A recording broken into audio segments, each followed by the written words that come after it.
Sa Pinas ay kakaunti lang ang nakakaalam ng paraang yan.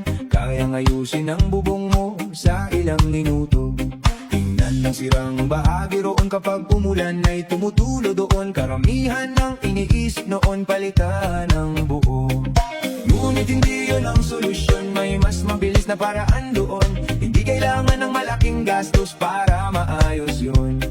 Kumuha ka ng gasolina at piraso ng foam na kasama. Kapag nagsama ang dalawa natutunaw agad.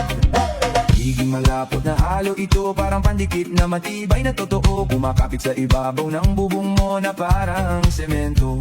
Ngunit hindi pa doon nagtatapos, magdagdag ka pa ng semento roon.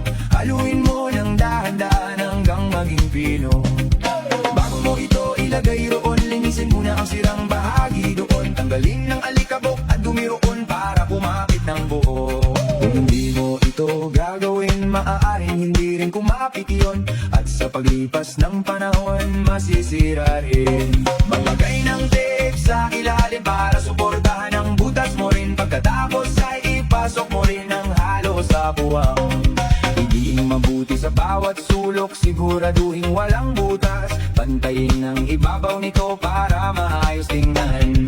Kapag ito ay natuyo na, titigas ito ng sobra pa. Selyado na ang butas mo, wala nang tagas. Mabilis, mura at epektibo, isang paraan na praktikal, totoo. Pero mag-ingat sa gasolina, delikado ito.